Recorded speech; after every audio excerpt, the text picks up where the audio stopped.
हाँ जी, welcome back बच्चों। कुछ नहीं बेटा, इस पे नंबर्स लिखे कौन कौन से कराने हैं।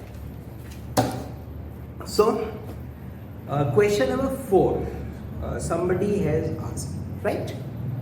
असाइनमेंट में कुछ क्वेश्चंस देखिए, मुझे लगता है सच में मेरे से गलती, काफी टफ क्वेश्चन डल गया। ये 4 तो खास तौर से ज्यादा ही टफ लग रहा है। 1 जनवरी 2000 को एक मशीन खरीदी है 1 लाख रुपीस की। ओ, कितनी बड़ी रकम है। अब 2002 की एंट्री तो बाद में आएगी बेटा, और मशीनरी अकाउंट दिसंबर 2003 तक पूछा है। 10% का डेप का रेट है, तो बेटा 31 दिसंबर 2000 डेप्रिसिएशन लगाएंगे 10%, भैया 10,000 हो गया। बैलेंस बताओ बेटा। सर 90,000। ओहो। अब 1 जनवरी 2001 बैलेंस ब्रॉट डाउन 90,000। 31 दिसंबर 2001, एक में तो खरीदी नहीं है, डेप्रिसिएशन 9,000, बैलेंस 81। 1 जनवरी 2002 balance brought down 81। 30/9/2002 to bank भाई 20,000। Same date to bank 5,000। 31 दिसंबर 2002 डेप्रिसिएशन। देखो बेटा, इस पे 10% लगेगा, इस पर भी 10% लगेगा। लेकिन मैंने आपको क्या बताया था कि अगर रेट में लिखा नहीं है पर एनम, तो आप पर एनम मान के चलोगे। Sir ji, that must be assumed to be per annum. तो आई डोंट नो किसकी क्वेरी थी, मैंने सिर्फ नंबर्स नोट किए, नाम नहीं लिखे। हो सकता है आप यहां पे कंफ्यूज हो गए हो और आपने 10% पूरे साल का डेप लगा दिया हो, क्योंकि आपने देखा बोले 10% लिखा है, पर एनम तो लिखा नहीं है, मैं तो 10 लगाऊंगा, क्योंकि ये चीज हमें 11th-12th में पढ़ाई गई थी। लेकिन बच्चों, हम ऐसा नहीं मानेंगे और हम पर एनम अज्यूम करेंगे। नोट लिखेंगे एग्जाम में कि we have assume that 10% per annum है। हाँ, पर एनम से ही करना उसको। तो बेटा 1250 1250 will be the amount of depreciation. Sir 6 month का, सॉरी 6 मंथ क्यों आएगा? दिसंबर क्लोजिंग 3 मंथ्स का आएगा, 3 महीने का। तो कैलकुलेटर पे कर दो 25,000 का 10% इंटू 3/12 625। सर ये हो गया 8725। बाकी बैलेंस छोड़ दो मतलब कैरी डाउन कर दो यार। तो 81 + 25 माइनस 8725, सही जोड़ा है? यस। सो 97275। अब 1 जनवरी 2003 को बैलेंस ब्रॉट डाउन हुआ 97275। 31 दिसंबर को आप डेप्रिसिएशन लगाओगे सर 9,727 रुपया। अरे भाई 10% ही तो करना है, और रिमेनिंग आप बैलेंस छोड़ दोगे, जो बचेगा वो -10%, 87,547.5। So you can see that the question is much tough. Anyway, this is over. Now, the next query is question number 5. So, कहते हैं a company whose accounting year is calendar year. So, what is calendar year? It is 1st January to 31st December. It is 1st January to 31st December.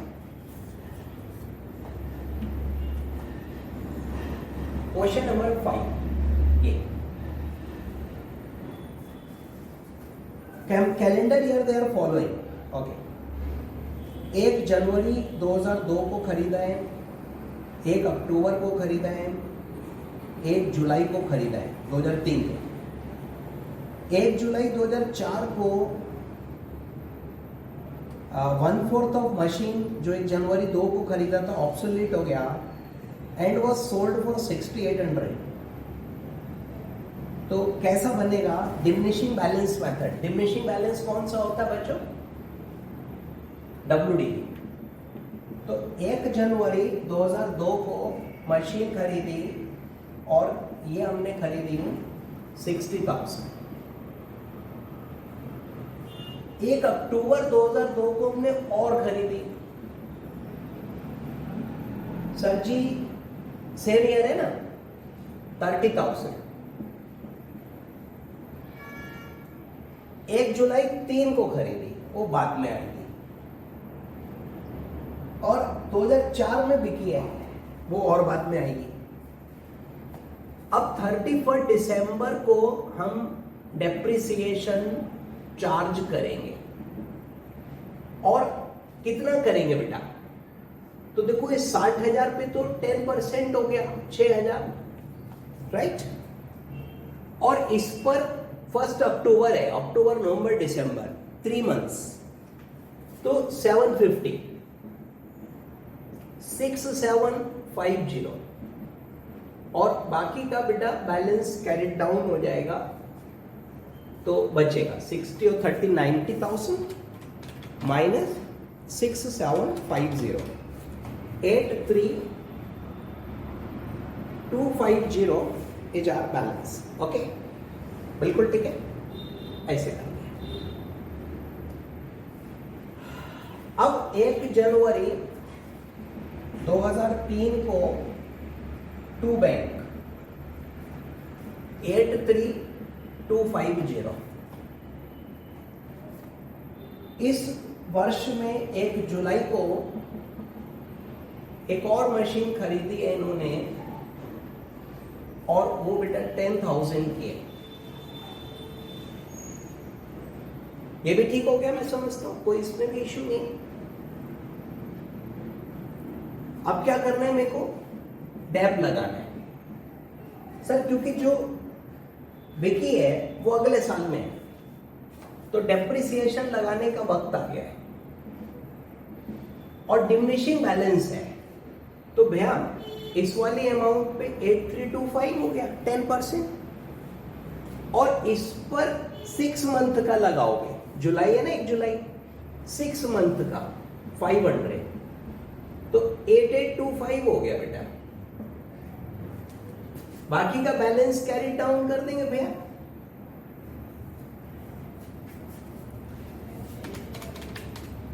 Minus 8825, so it is 84425। Okay, अब 1 जनवरी 2004 को sir again 2 balance आएगा, sorry ये balance था ना, 84425। अब देखिए 1 जुलाई को क्वेश्चन कहता है कि 1/4 of machine installed on 1 Jan 2002, ये वाली was obsolete and sold for 6800। तो 1 जुलाई 2004 1/4 1 जनवरी वाली ऑब्सोलीट हो गई, और that was sold for 6800। Okay, तो देखो डेप्रिसिएशन लगाओगे 6 महीने का, भाई बैंक करोगे भैया, ये तो 6800 दिया हुआ है, और बाई P&L अकाउंट होगा, हो सकता है ये फिगर इधर आए, आई एम नॉट श्योर। फिर 31 दिसंबर को डेप लगेगा, और फिर 31 दिसंबर को बैलेंस कैरी डाउन करेंगे, राइट। तो यही तो है देखिए सवाल में, जहां पे हमको प्रॉब्लम आ रही है, या जो भी कह लीजिए। तो देखिए फिर समझ लीजिए, जब मशीन, फर्नीचर या what ever fixed asset is sold, discarded, demolished, destroyed, etcetera etcetera, तो उस डेट तक का हम डेप लगाएंगे। जो पैसा मिलेगा बाय बैंक करेंगे और उसकी अमाउंट से कंपेयर करेंगे। अगर अधिक अमाउंट में बिका है तो इधर लिखेंगे टू पीएल, और कम में बिका है तो इधर लिखेंगे बाय पीएल, लॉस है, पीएल में डेबिट हो जाएगा, और उस पर्टिकुलर आइटम को एलिमिनेट कर देंगे, हटा देंगे। अब देखो बेटा 1/4 का डिस्ट्रॉय हुआ तो 1/4, 1/4 ऑफ दिस वन 15,000, ये 1 जनवरी 2002 की वैल्यू है। अब 2002 में डेप लगा इसके ऊपर, हमने तो पूरे अमाउंट पे 10% लगाया, तो इस आइटम पे 1500 लगा, ये बचा 13,500। ये फिगर यहां नहीं दिखेगी, वर्किंग नोट बनाना पड़ेगा, क्योंकि पूरी मशीन नहीं बिकी sir, full amount of that machine has not been sold, उसका सिर्फ एक पार्ट बिका है 1/4, तो 1/4 कैलकुलेट करके लाना पड़ेगा कि आज उसका वैल्यू कितना है। ओके, तो इसमें 15,000 है, 1/4 1500 का डेप लगा बेटा, ये बची। फिर 2003 में डेप लगा 1350, डिमिनिशिंग बैलेंस मेथड का तो यही मतलब होता है भैया।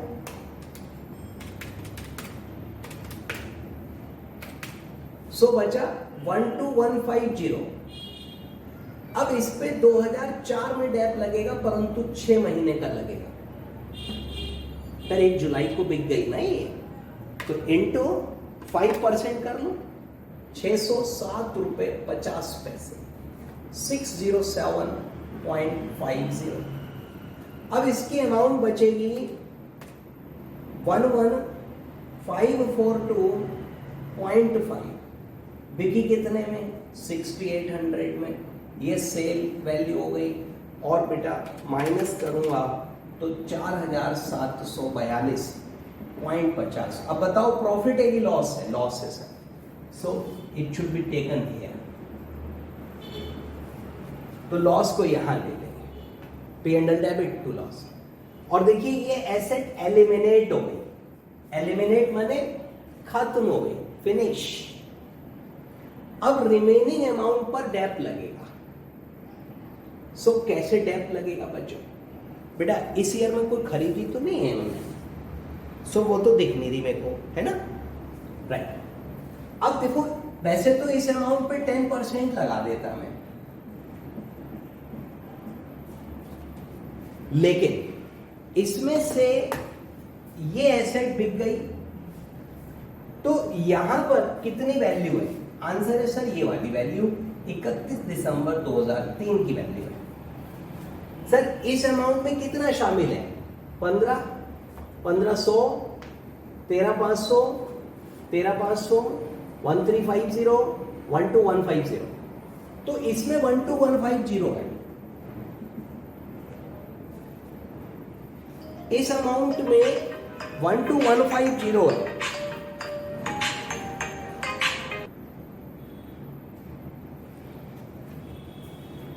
तो इसमें बेटा 12,150 शामिल है, और वो हमने हटा दिया, माने एलिमिनेट कर दिया। सर इसका जोड़ोगे तो इतना ही आएगा, ये वही अमाउंट हटी है, वही रिमूव हुई है। तो अब जो असेट बिक गया उसका 6 महीने का डेप तो लग गया, बाकी बची हुई पे पूरे साल का लगेगा। तो बेटा ये बचा 72,275, ठीक, इस पे 10%, तो 7227 यहां लिखेंगे, 7227.5। और मित्रों इस प्रकार से जो बैलेंस बच रहा है 65,047.5। बेटा बहुत ही इंपॉर्टेंट टाइप क्वेश्चन है, और एग्जाम में भी इस टाइप का 2 एक बार आ चुका है, और बहुत आसान है। तो अब देखो जब हमने 1/4 असेट बेचा तो इसका 1/4 का वैल्यू निकालता हुआ आ गया कि भाई 15 थी, फिर इस साल पूरा डेप लगा, इस साल पूरा डेप लगा, यहाँ 6 महीने का लगा, तो 1 2 3, ठीक। ये इसकी बुक वैल्यू बची सेल के वक्त आफ्टर चार्जिंग डेप्रिसिएशन। इससे कंपेयर करेंगे सेल को, तो सेल कम है, so there is a loss, loss है तो PL debit to asset. Okay, अब जो असेट बिक गई उस पर तो डेप लगेगा नहीं, रिमेनिंग पे लगेगा। तो इस अमाउंट में बिकी हुई एसेट का इतना शामिल है। 2 साल का जो डेप लगाए यहां तक, फिर तुमने यहां लगाया, तो इसमें से 12,150 जब माइनस करता हूं मैं, तो I will come to know कि अदर एसेट का ओपनिंग डब्ल्यूडीवी क्या है, उस पर 10% लगाना मैंने, ये वाला, और बस सवाल हो गया। चलिए अब देखिए क्वेश्चन नंबर 10 का बड़ा सर जी सवाल आया है, देखता हूं क्या है। तो देखने में तो छोटा सा ही है, परंतु पता नहीं क्या बवाल हो उसके अंदर, अब देख के पता लगेगा। करता हूं बेटा, जस्ट 1 मिनट, नहीं 1 मिनट तो नहीं लगेगा बोर्ड साफ होने में। तो क्वेश्चन नंबर 10 जो है, पढ़ के देखिए। चलिए मैं पढ़ता हूं। सो इट सेज कि मशीन 2006 में 1 अप्रैल को खरीदी गई, 15,000 रुपए उसकी कॉस्ट थी। कॉस्ट ऑफ इंस्टॉलेशन 1,000 थी। टोटल वर्किंग लाइफ 25,000 आवर्स है। ओहो, तो लाइफ 25,000 आवर्स दी हुई है, और 2006 में 1200 घंटे काम किया है इसने।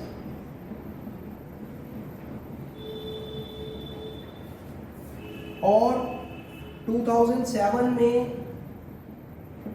2000 घंटे काम किए इसने, और कह रहे कि बस करो। तो देखिए कौन सा मेथड है ये मशीन आर मेथड है। अब स्क्रैप वैल्यू दी नहीं है सवाल में, तो जो डेप्रिसिएशन हो जाएगा वो 16,000 पे लगेगा, that is the cost of machine divide by life. तो अगर मैं कॉस्ट ऑफ मशीन को टोटल आवर से डिवाइड कर दूं तो 0.64 पर आवर आ जाएगा। अब अगर 1200 घंटे काम हुआ है तो बेटा into 1200, this is the amount of depreciation. और अगर 2000 घंटे काम हुआ है, so this is the amount of depreciation. So ये दोनों साल का डेप हो गया। तो 2006 में बाय डेप्रिसिएशन 768, बैलेंस सीडी आप निकाल लोगे। अब आपको मंथ से चलना ही नहीं, आपको सब 9 मंथ है। अरे बेटा, जब नंबर ऑफ यूनिट्स या नंबर ऑफ आवर्स से चल रहे तो उससे क्या मतलब रह गया भाई। सर जी बैलेंस जो आएगा वो आप ले आओगे, और डेप्रिसिएशन 1280 और बैलेंस। तो ये मशीन आर मेथड कहलाता है, और इसमें जो लाइफ है वो नंबर ऑफ आवर्स पे चलती है। उसको हम नंबर ऑफ आवर्स पे देखेंगे, ठीक है। तो नंबर ऑफ आवर्स पे चलेगा। हो गया सवाल। The question was asking you this and closing balance, तो आई होप आप निकाल लोगे। So it was question number 10। अब देखिए क्वेश्चन नंबर 14। 14 में बहुत सारे बच्चों ने पूछा है, इसको कई बोर्ड्स मिले हैं और शायद कुछ टफ है question. Let me see. So the question is कि मैसर्स मिल एंड राइट, नाम में क्या रखा है, और 1 जनवरी 2000 को they started their business. and they purchased a plant of 7 lakh. They adopted a policy of 15% WDV, diminishing balance basis, and full year depreciation on addition. It is their accounting policy. Over the years, they purchased the plant as follows. So some plant was purchased in 2001, some plant was purchased in 2004. On 1st January, they decided to change the method and rate of depreciation on a straight line basis. Adjustment being made in accounts on 31st December. Fine. तो देखिए हो सकता है answer गलत हो, इसलिए problem आएगा। हो सकता है कि भाई सही हो, तो बेटा ईयर वाइज बना। मैं डेट नहीं लिखूंगा, थोड़ा अच्छा चलो लिख लेता हूं। 1st जनवरी, ऊपर ईयर लिख दिया मैं। To bank 7 lakh। देखिए the question is asking you to prepare the account for 2004 only, but you can not directly prepare 2004। Opening balance का है, तो भले ही वर्किंग नोट में बनाओ, स्टेटमेंट बनाओ, पर करना पड़ेगा, बिना करे काम नहीं चलेगा, है ना। तो ये 1 जनवरी को आ गया टू बैंक 7 लाख रुपए। सर जी फिर 2000 में कुछ नहीं हुआ, और सर दिसंबर वाला ईयर है इनका, तो calendar year they are following. तो 31 दिसंबर को बाय डेप्रिसिएशन और 15% WDV, पर पहले साल में तो WDV और वो कोई महत्व तो रखता नहीं है बैलेंस। तो 7 लाख में 15% माइनस हो गया, इट इज 595, ठीक है। अब 2001 1st जनवरी टू बैलेंस 595,000। शाबाश। फिर क्या हुआ सर, 2001 में 1 अगस्त को इन्होंने एक मशीन खरीदी, टू बैंक 1,50,000, एंड खरीदी है तो खरीदी है, क्या कर सकते हैं, नो प्रॉब्लम। अब 31 दिसंबर को डेप्रिसिएशन लगाओगे, तो देखो बेटा 595 पे 15%, क्योंकि 15% का रेट है, और ऊपर से क्वेश्चन WDV मेथड कह रहा है, diminishing balance, so this amount will bear the depreciation. और इस 1,50,000 पर भी 15 लगेगा। आप जोर जोर से चिल्लाओ क्या रे सारा वस्तु में खरीदा है, बेटा मत चिल्लाओ please, you read the question. The second point, charging full year depreciation on addition, so this is addition and it is their accounting policy to charge full year depreciation। तो हमें ये अधिकार नहीं है कि हम क्वेश्चन बदल दें। सर क्वेश्चन को जो कह रहा है वही करना है, I can not change the question. मेरे पे इतना अधिकार नहीं होता है कि मैं क्वेश्चन बदल दूं। और sir these are interpretation skills, कि whether we are able to follow the instructions of the question. तो sometimes the question is asking something specific, और हम अपना वही करे जा रहे हैं जो हमें करना चाहिए। 1 अगस्त है तो अगस्त, सितंबर, अक्टूबर, नवंबर, दिसंबर, मैं तो 5 महीने का लगाऊंगा। अब वो कह रहे हैं कि पूरे साल का लगाओ ना, मैं तो 5 महीने का लगाऊंगा। तो बेटा कट गया, गलत हो गया, 0। यही तो देखना है यार, हमको यही सीखना है कि क्वेश्चन कैसे पढ़े। आधी गलती तो हमारी क्वेश्चन पढ़ने में होती है, हम पढ़ते ही नहीं है। जो हमें आता है वो हम अपना चला देते हैं, और क्वेश्चन कुछ भी कहता रहे उसकी सुननी नहीं, हम किसी की सुनते ही नहीं है। तो बेटा इस चीज का मेरे पास भी कोई इलाज नहीं है। So it is 111,750, then balance carried down.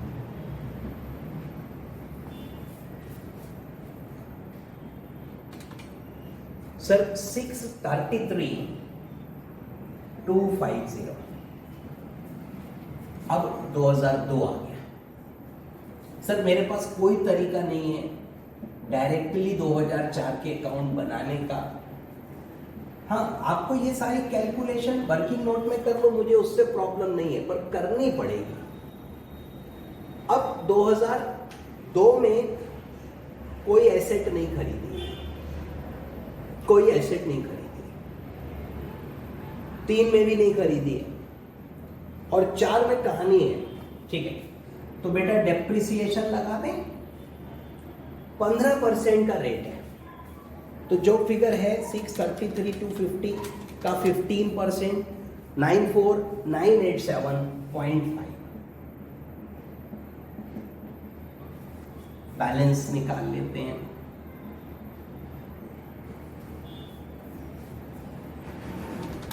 Sir 538,262.5 538,262.5 2003 में यही बैलेंस ब्रॉट डाउन हो जाएगा,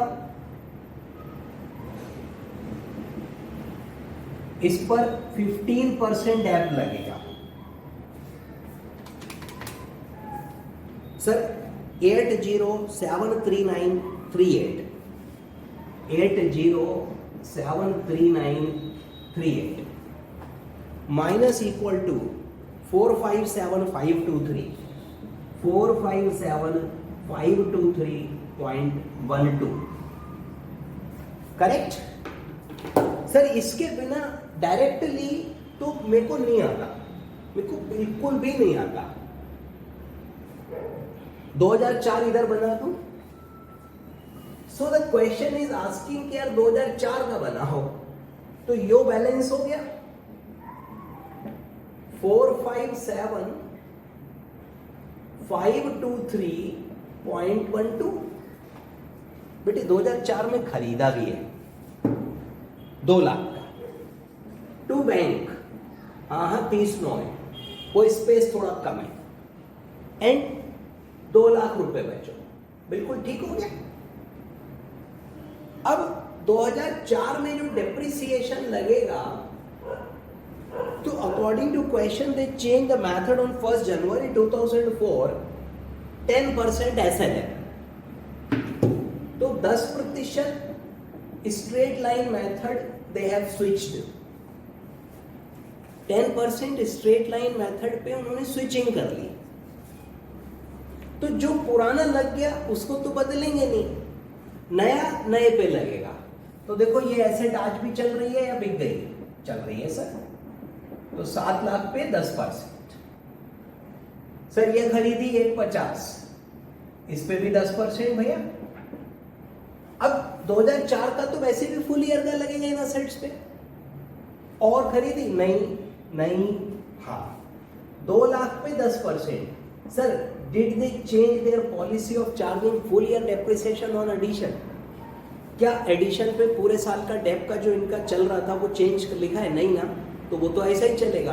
दे charge full year depreciation on addition, that is their policy, where we have no authority to change the question, we have to follow the instructions of the question. So मित्रों कितना हो गया ये? 70 और 20 90 और 15 105 भैया। जय माता दी। बैलेंस कौन कैलकुलेट करेगा? मुझसे ही कराओगे? माइनस 1,05,000। बेटा नया मेथड से लगाएंगे, रेट भी दिया हुआ है तो हमें तो कुछ करना नहीं, 10% लगाना हमको। और ये बच गया 553.12 553.12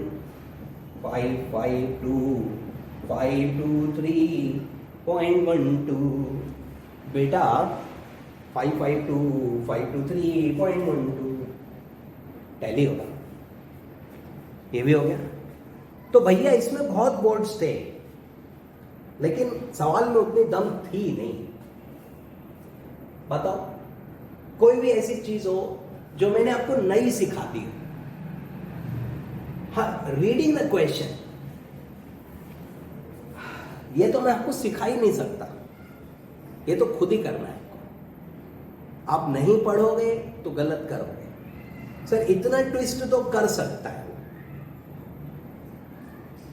अब देखिए क्वेश्चन 15, 16 और 17 और पूछे बच्चों ने, हालांकि एक एक बंदे ने ही पूछा है, तो आई थिंक आप एक बार फिर ट्राई करो बच्चों।